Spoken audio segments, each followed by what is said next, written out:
kami. Pamilyar yung lagi pambira kay sinugod niya yung bahay. Si Derek ang unang bababa. Derek, yung bababa na ka. Ano ba to guys? Yung pambira, guys. Alam ko to dito. Pamilyar, bro. Ako bahala bro. Hindi daw po kami guys. Saan kami napadpad? Pambira yun. Robin, nasaan ka? Hindi, parang dito yung pupunta kila Kuya Robin eh. Dito yun eh. Uy, ayan na! Pamilyar yung bahay. Ay, wala mang gatak. Wala mang gatak. Walang gatak. Ano naman yan? Wala namang gatak. Walang bitak. Walang bitak ko, walang bitak. Ay, ito may bitak po. Ay, may bitak. Ay, may bitak. Ay, may bitak. May bitak. May bitak. Guys. Ito kabila may bitak. Pamilya. Bro, itong kabila may bitak. Ito may bitak dito. Dito wala. Ay, wala. Ito wala. Ito. Bro, walang bitak. Walang Dito bitak. yung kila Kuya Robin. Dito kila Kuya Robin. Iba to, iba. Mabihira. Matapang. Mali na daanan. Nila ko yung Ruby. Ano. Iba, nag-iba. Nag-iba guys yung Walang tao. Iba yung ano. Mali yung daan. Di pala doon yung burol. Malubra lang pala, layo-layo. Mabihira. Pwede naman si Derek. Alam ba sa sana? O paano sana ako eh? Wala si Derek. Balikin na lang sana. May hinuhugot pa rin sa bag. Uy! Protection. Papa Jam sa lakas ng trip. Protection. Ayun, at napanood naman po natin mga kalingap at pabiro nga pong dinaanan ng mga K-boys yung bahay ni Viancy at Dr. Love. Ayos naman daw po sa labas yung bahay. Pero sa loob ay hindi po tayo sigurado. Baka nandun yung sinasabi ni Viancy na nagbitak-bitak yung bahay nila dahil nga po sa lindol. Pero kung bitak-bitak nga po ay labas na ang kalingap. Hindi na po maiaayos yan. Kumbaga ay problema na po nila yan.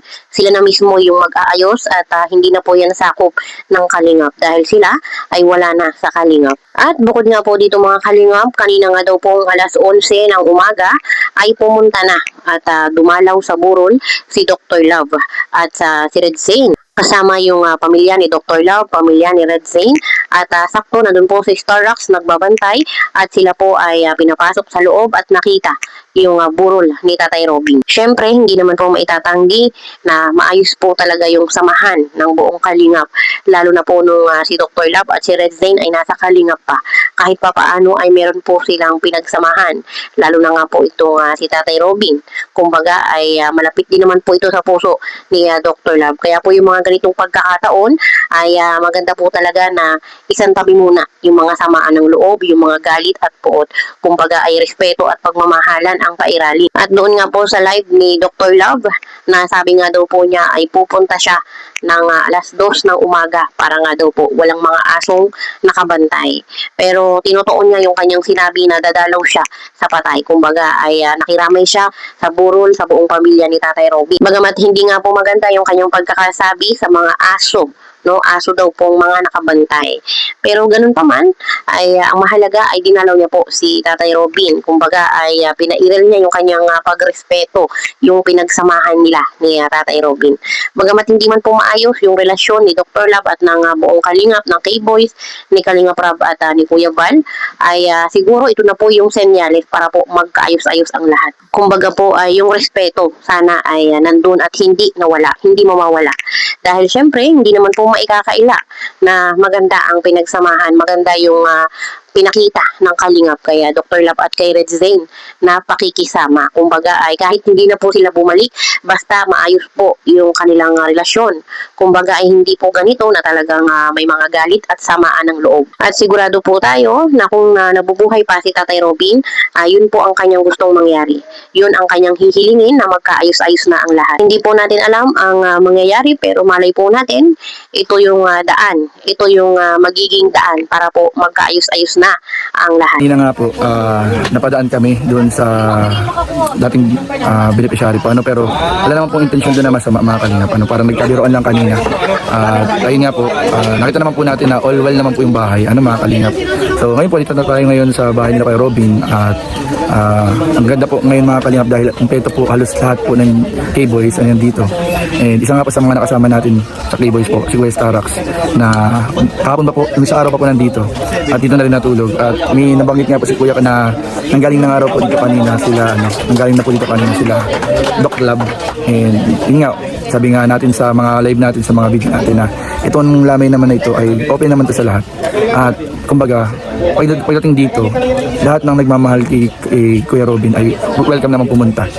Kumbaga, ceasefire muna, wala muna mga ng mga nangyari. And ayun nga po, tatanong natin si Kuya Star kung ano po yung mga nangyari kanina. Ayan, kasama si Kuya Star. Shoutout Kuya. Salamat Kuya sa munting interview. Sige po. Kumusta Kuya, anong balita dito kanina yung dito ka natulog ka? Gabi dito. Matulog ka. Kapon pa ako dito. Kapon ka.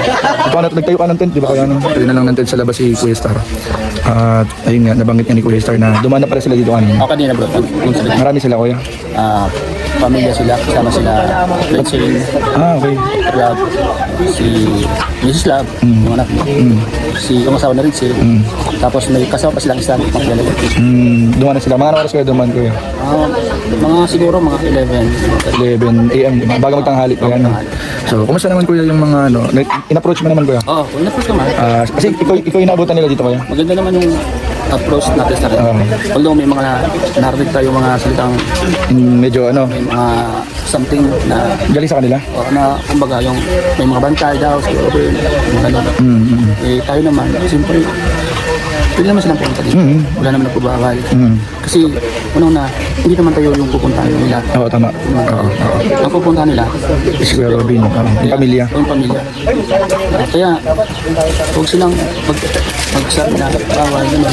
Huwag silang magsabi na kayo nagpunta kasi May nagbabantay na hindi po sa ganun.